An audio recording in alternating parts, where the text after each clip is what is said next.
soal e-learning dan juga soal yang terkait ya dengan apa yang kita anggap pendidikan, teknologi, pendidikan, kerana sekarang ini online ini sangat kritikal.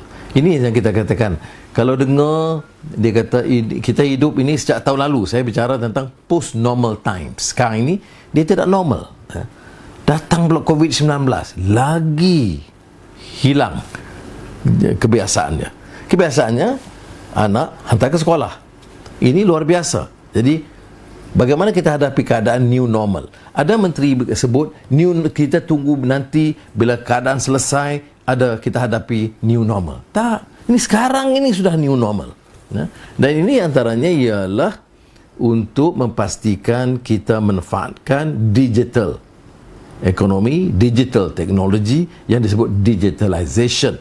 Sebab itu sengaja saya bantu kerajaan atas inisiatif saya perkenalkan DNA 20 ya pada tahun-tahun yang lalu ya, DNA 23. Jadi oleh yang demikian saya percaya kita dah mula. Saya ingat dulu, saya ingat di bawah kerajaan lalu, Gobind Singh dia utamanya telah berjaya menurunkan kadar bayaran broadband yang rendah dan mampu guna. Dan ini kita harus akui ya, bahawa ini satu berita kemajuan yang baik, kerana kadang-kadang telco ini monopoli, untung besar, beban rakyat juga tinggi. Ini masalahnya, monopoli dan kontrak bagi kepada kroni. Inilah masalah dia ya.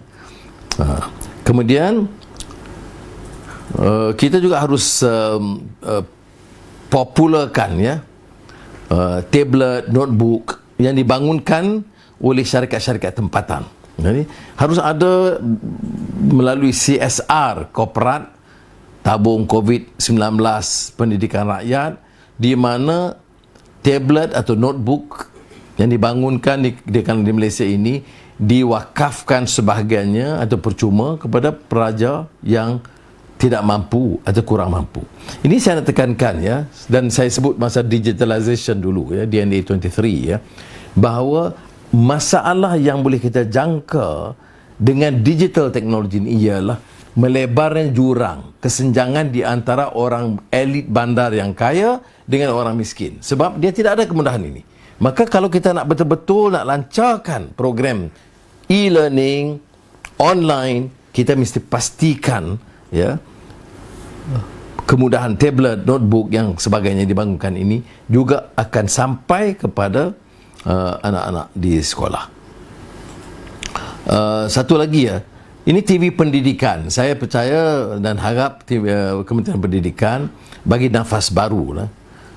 Kerana 99% rakyat ada notebook, tablet dan broadband ya. Andaian itu, maka kena bagilah nafas baru.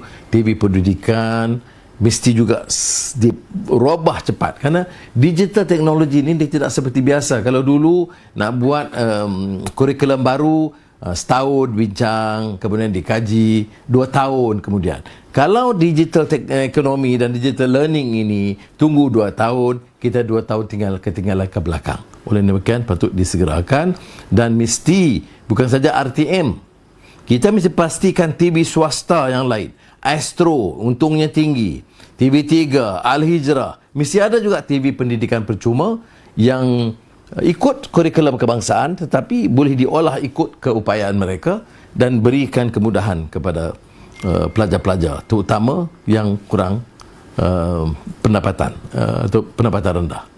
Universiti awam dan swasta harus juga diwajibkan ada podcasting, broadcasting kepada mahasiswa. Kalau tidak, kita bercakap online masih ada masalah dibangkitkan. Teknologi yang sedia ada apa? Moodle, Learning Management System, LMS, Zoom, Google Hangout, Google Classroom, Webex, Skype dan lain-lain. Ini banyak. Sekarang ni mesyuarat saya banyak yang pengguna Zoom. Ada yang sebahagiannya guna Skype. Jadi semua ini harus diberikan pendedahan dan dimanfaatkan. Saya faham beberapa universiti terkemuka di Amerika Syarikat umpamanya kelas pengajarannya itu melalui Zoom.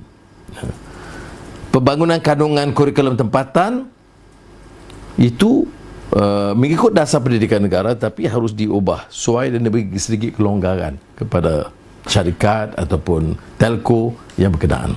Saya nak ingatkan, telco mesti berperanan lebih untuk memastikan aksesnya ada, dan CSR itu bermakna malah lebih daripada CSR, iaitu untuk menyediakan ruang kepada pelajar.